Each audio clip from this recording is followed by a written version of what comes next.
샬롬! 여러분, 맹세라는 것에 대해서 어떻게 생각을 하십니까? 우리가 평상시에 무슨 맹세해! 뭐, 이런 표현을 그렇게 잘 쓰지는 않잖아요. 근데 오늘 야고보서 5장은요, 무엇보다도 이 맹세하지 말라! 이렇게 말하고 있어요. 그게 왜 중요한지 한번 나눠보겠습니다. 야고보서 5장 12절, 내 형제들아, 무엇보다도 가장 중요하다는 거예요. 맹세하지 말라. 거짓 맹세를 꼭 이야기하는 것도 아니고요. 맹세하지 말라는 거예요. 하늘로나 땅으로나 아무 다른 곳으로도 맹세하지 말고 오직 너희가 그렇다고 생각하는 것은 그렇다 하고 아니라고 생각하는 것은 아니라 하여 정죄받음을 면하라. 이 정죄받음을 면하라는 것은 뭐냐면 그 맹세하는 행위가 죄가 될 수 있다는 거예요. 맹세라는 게 뭐예요? 무언가 확실하다고 믿는 거예요. 그래서 그것을 다른 사람한테 내 확신을 증명하기 위해서 맹세하는 거예요. 맹세해. 진짜라니까? 너 왜 못 믿어? 진짜야. 내가 맹세한다 진짜. 내가 진짜 그걸 할게.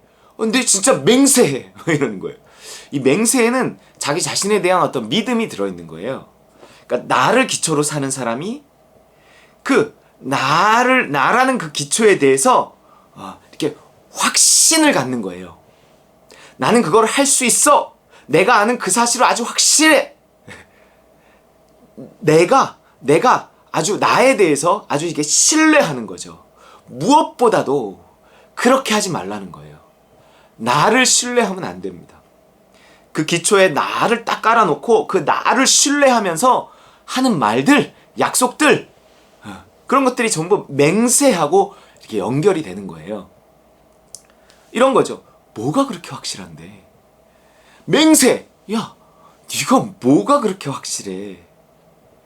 네가 어떻게 뭐 이 상황이 바뀔 줄 알고 네가 지금은 네가 맹세한다고 하지만 네가 그걸 할 수 있다고 하지만 지금의 너는 할 수 있을지 몰라도 미래의 네가 어떻게 될지 알고 너가 한치 앞을 알지 못하는 인간인데 그 연약한 인간이 뭘 맹세를 할 수 있겠냐는 거예요.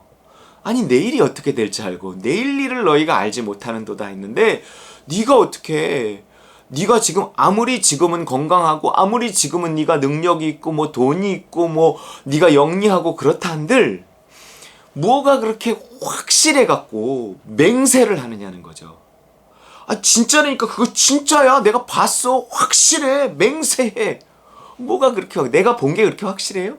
내가 알고 있는 지식이 그렇게 확실해요? 확실한 건 세상에 없습니다.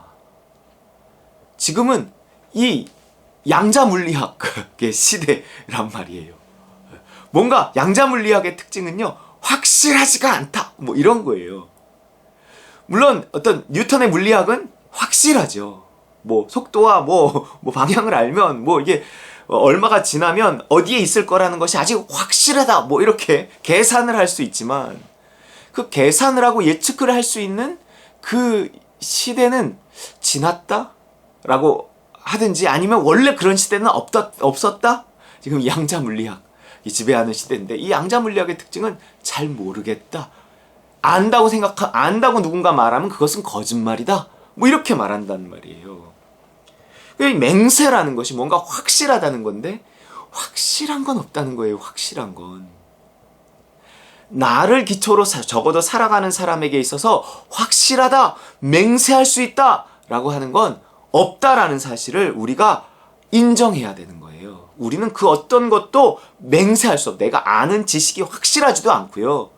이제까지 확실했다고 앞으로도 확실하다는 법은 없고요. 항상 모든 것은 움직이고요. 나는 한치 앞의 미래를 알 수 없는 존재고요. 나는 무지하고 무능한 존재예요.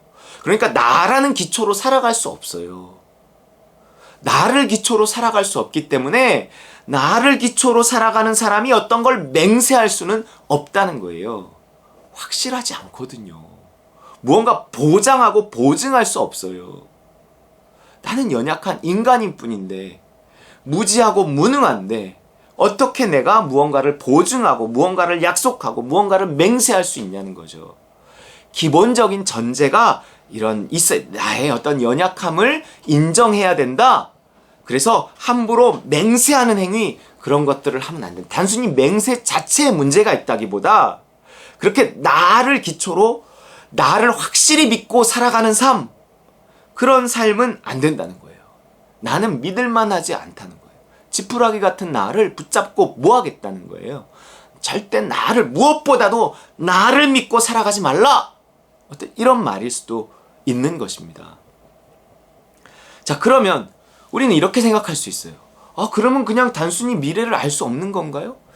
그 예수 믿는 사람은 그럼 천국도 있을 수도 있고 없을 수도 있고 내가 갈 수도 있고 못 갈 수도 있고 다 상대적인 건가요? 너 구원 받았어 이러면 내가 글쎄요 뭐 받았을 수도 있고 안 받았을 수도 있고 이래야 되는 건가요? 이렇게 생각하는 사람들이 실제로 있단 말이에요. 왜냐하면 뭔가 확실하지 않다 라는 것을 너무 이렇게 받아들인 나머지 구원의 확신조차도 이럴 수도 있고 저럴 수도 있다라고 이렇게 상대적으로 우리가 말할 수 있단 말이에요. 여기서는 그 말을 하는 게 아니에요. 여러분, 나를 기초로 살아가는 사람은 맹세할 수 없어요. 하지만 주를 기초로 살아가는 사람은요, 맹세할 수 있어요. 이게 꼭 맹세를 해라 이런 것이 아니라 어떤 확신을 가지고 살아갈 수 있다는 거죠. 그 확신의 기초가 뭐기 때문에? 하나님이기 때문에. 하나님이 하신 약속, 하나님이 나에게 하신 어떤 맹세, 이것은요 내가 신뢰할 수 있다면 그 믿음을 기초로 나는 그야말로 맹세할 수 있는 거예요. 확실한 것을 확실하다고 내가 말할 수 있는 거예요. 나는 천국에 들어가는 것이 확실해. 내 안에 예수 그리스도가 사는 것이 확실해. 내 안에 성령이 계신 것이 확실해. 그래서 나는 죄 사함 받은 것이 확실해. 천국에 갈 것이 확실해. 뭔가 이렇게 맹세하듯이 말할 수 있다는 거예요. 왜요?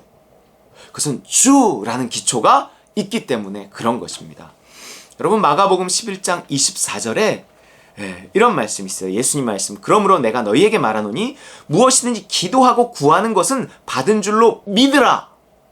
그리하면 너희에게 그대로 되리라. 그랬어요.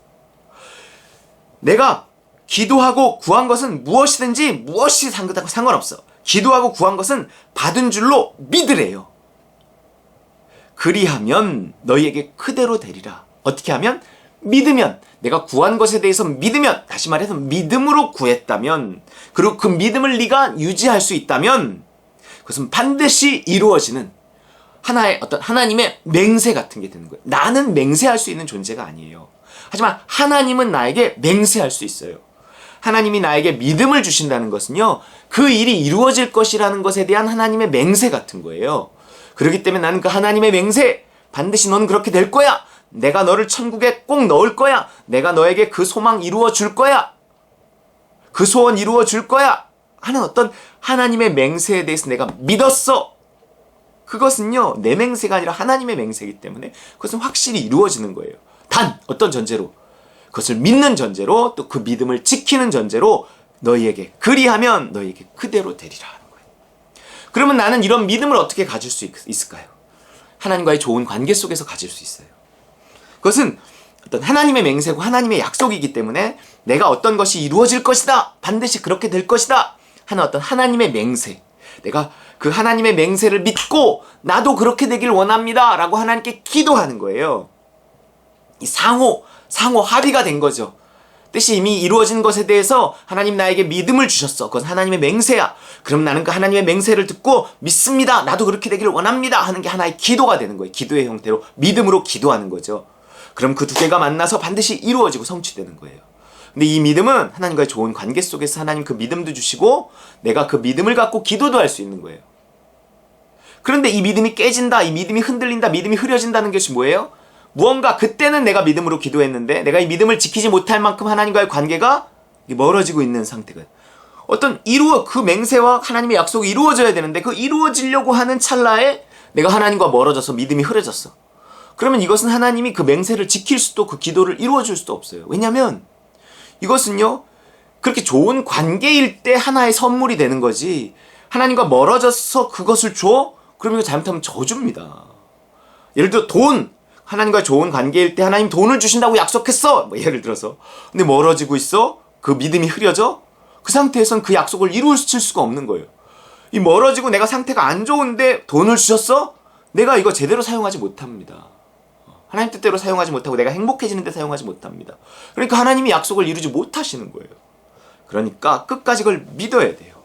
요한일서 5장 14절 그를 향하여 우리가 가진 바 담대함이 이것이니 그의 뜻대로 무엇을 구하면 들으심이라 그랬어요. 여러분 그의 뜻대로 구한다는 게 뭐예요? 하나님의 뜻에 대해서 나에게 믿음을 주신다는 거거든요. 그러니까 믿음을 가지고 이것이 하나님의 뜻임을 믿고 구한다는 거예요. 그러면 들으신다는 거예요. 이루어진다는 거예요. 반드시 응답의 전제는 믿음이에요. 그 믿음은 하나의 하나님의 맹세예요. 그렇기 때문에 내가 믿음으로 구하고 그 믿음을 유지할 만큼 하나님과 좋은 관계가 되도록 늘 죄와 싸우고 순종하려고 애를 쓰고 그러면 내가 그 순종을 전제로 하나님의 약속이 내가 가만히 있는데 뚝 떨어진다기보다 내가 그 약속이 이루어지기까지 뭔가 계속적인 어떤 순종이 있어야 돼요. 그러면서 어느 순간 이렇게 만나는 거죠. 나의 어떤 순종을 통해서 하나님의 약속의 때가 이렇게 가까워지고 그리고 결국 어느 순간 이렇게 딱 이루어지는 거예요. 그래서 그것이 믿음의 성취가 되는 것입니다. 맹세하지 말라. 내가 하는 게 아니라 하나님이 나에게 하시는 거고 나는 하나님의 맹세를 믿고 구할 때 그 맹세, 그 약속, 그 기도의 성취는 반드시 이루어질 것을 믿고 나를 기초로 하지 않고 주님을 기초로 그렇게 살아가며 그렇게 기도하는 저 여러분 되시기를 주의 이름으로 축원합니다.